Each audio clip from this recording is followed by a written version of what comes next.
Happy New Year! With a new year comes another 12 months of possible nature sightings around the UK. What species are you on the particular lookout for this year? In this video, I'm going to be talking about the different plant species that you could see in each month of this new year, as well as some of the wildlife species that these plants support. Now, because covering a full year would be quite a long video, I've broken this up into two different parts. Part 1 is this video where I'm covering the first 6 months, and Part 2 covering the latter 6 months of the year will come out next week. Subscribe to Ferroforest to keep learning about UK nature. I love seeing how the same spot can change in so many different ways throughout the year. I mean, just look at how much variety one location can have as the seasons change. I've created this video as an overview to watch in one sitting, but if you want reminders throughout the year of just how much nature can vary as the months go by, then make sure to check out my 2022 printable calendar over on Etsy. I've left the link to find this in the description of the video. With that said, let's get started with January. Deep in the middle of winter, much of our natural world is hidden away, storing what little energy is left in the environment to help see it through the cold period. With the average daytime temperatures across the UK being 3.3 degrees Celsius through January, it may be surprising to learn that there are still some plants flowering. Winter aconites are a beautiful yellow flower, and I'll talk about them more when we get to December, but they may have started blooming at the onset of winter. Shortly after the winter aconites, snowdrops will spread throughout our woodlands and riverbanks, blanketing the ground in a snowy white glow. The snowdrop has been a staple in the UK countryside for so long that many people view them as a native flower, but they were actually brought over here by people in the 1500s. These little flowers are so well adapted to weather conditions here that they will even flower during snowfall. One downside to flowering so early is that there's very few pollinators around, with most insects waiting underground for the warmer weather to return. Snowdrops get around this problem by utilising an additional spreading mechanism called bulb division, which is where each year their bulbs will divide further into additional bulbs. As winter goes on and February starts, the average temperatures in the daytime across the UK increase to 5.1 degrees Celsius. Across Britain and Ireland, primroses should have started to appear by now. Keep an eye out for white flowers with 5 petals and a dark yellow centre, scattered across woodland, around hedgerows and within grasslands. The primrose acts as an important early food source for our native butterflies, like the brimstone, which due to its ability to spend the winter in its adult form is actually one of the longest living butterflies in the world. But the primrose isn't the only flower to appear in February. During this month, the first wild daffodils will start to bloom. Keep a lookout for this small plant's dark yellow centre surrounded by pale yellow petals, a distinctive characteristic that you can use to tell them apart from the more common escaped garden varieties. For a splash of purple instead of yellow, keep your eyes out for the early blooming sweet violets. These flowers have historically been used for culinary purposes, but this has contributed to them declining in number. Growing your own sweet violets in your garden to use in your kitchen and leaving the wild ones alone will really help pollinators to be able to survive. But it's not only flowers on the ground that are blooming at this time of year. Looking up at the hazel trees, you should be able to spot the catkins at this time of year. Catkins are cylindrical clusters of flowers that hang down from trees.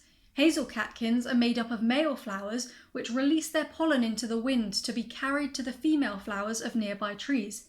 These large, bright yellow catkins are easy to spot, but see if you can also spot the female flowers. The tiny female flowers are bright red and can be seen on the branch above the catkin so that the tree doesn't pollinate itself when the male releases the pollen. Even higher up, right in the treetops, you should be able to spot large green balls among the bare tree branches. This is mistletoe, which has remained green all winter and is just now starting to flower, with clusters of up to 5 small white flowers. Mistletoe is extremely important for the rare mistletoe marble moths, which spend winter as larvae within its leaves. With the onset of March, spring has returned, and with it, slightly warmer weather. The average daily temperatures across the UK are 7.3 degrees Celsius, and this slight increase has brought with it a whole host of flowering plants. Look out for the common dandelion, bathing floors of the UK in a glow of yellow, and a common sight particularly in gardens. Marsh marigolds will be extending the coat of yellow to the damp borders of ponds and marshes. Meanwhile, the floor of our ancient woodlands will be covered in the white shine of the star-shaped wood anemone. Across our open meadows, the blue spots of German speedwell will be peeking out from among grasses. These flowers are extremely important for the survival of our early emerging pollinators, giving them the strength they need to find mates and produce offspring. This is true for butterflies like the comber, small tortoiseshell and peacock butterfly, as well as some bees like the early emerging mining bee, as well as the buff-tailed bumblebee. Towards the end of the month, make sure you cast your eyes up to the trees again, where silver birch begins to flower with catkins similar to the hazel tree. The male catkins are a yellowy-brown colour and hang down in groups of up to 4, while the female catkins are bright green and point up above them. April spells the middle of spring, but it's also part of the proverb, March winds and April showers bring forth May flowers. The combination of sunny days and downpours means that although the temperature on average dips to 6.6 degrees Celsius, all sorts of flowers will begin to bloom. So many flowers will start ramping up as they come out into bloom over the coming weeks that sometimes it can feel like you're walking in a completely different place from one day to the next. A list of the sorts of flowers that you can start to see in April includes bluebells, ramsons, snake's head fritillaries, snowflakes, bog bean, lesser spearwort, greater stitchwort, cow parsley, wild tulips, cowslip, marsh violet, creeping jenny, oxlip, watercress, forget-me-nots, ribworth plantain, and hedge garlic.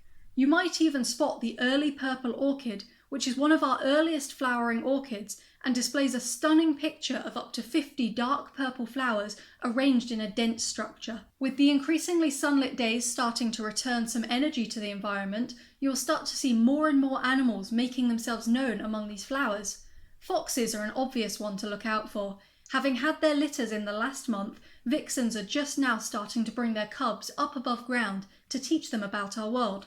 You can often see cubs playing, particularly if you're looking out over urban gardens. Beneath the ground there is even more activity as the mole breeding season starts and moles move closer to the surface, leaving behind their distinctive molehills as they move through the soil. Up in the skies tends to be a bit quieter because many of the winter birds have left and the summer ones haven't returned yet.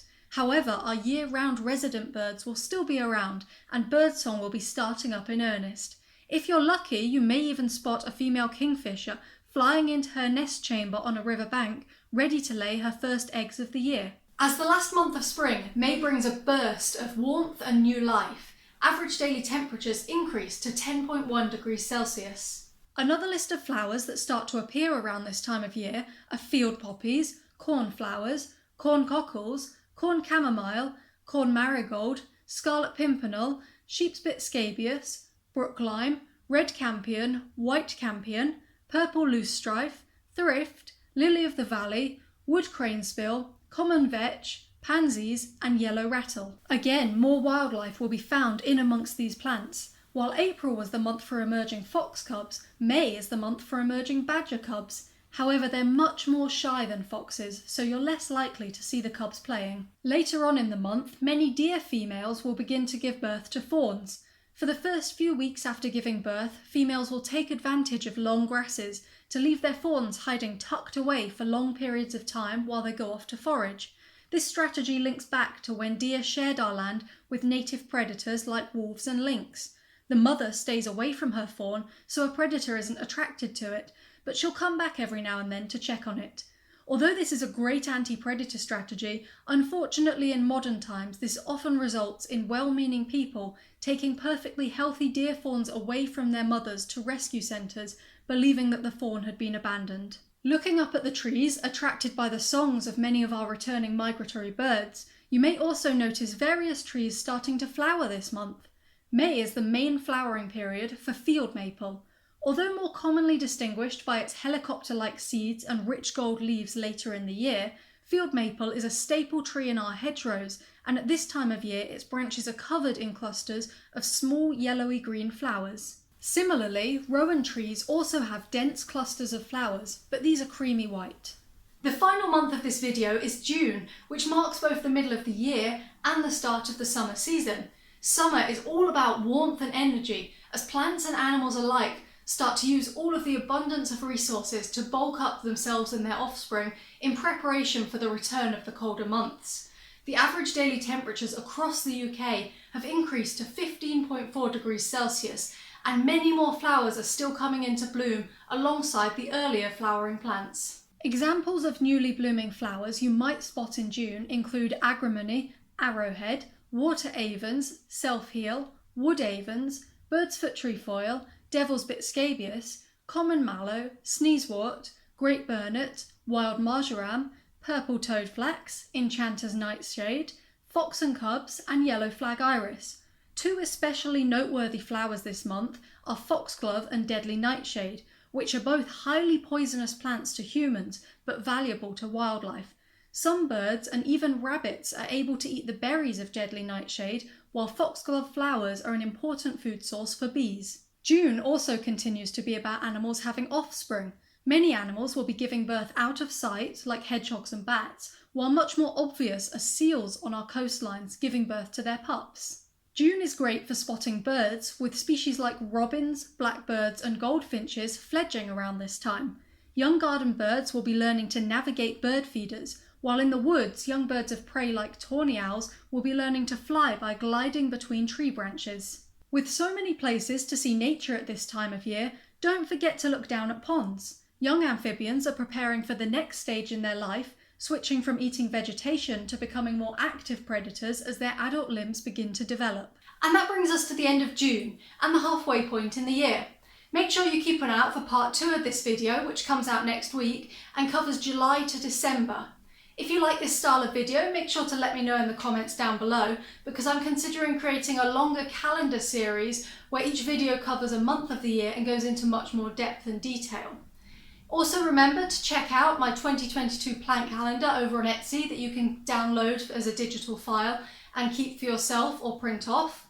And also make sure that while you're waiting for the next video, you're looking around the rest of my channel for some of my other videos to learn even more about UK nature.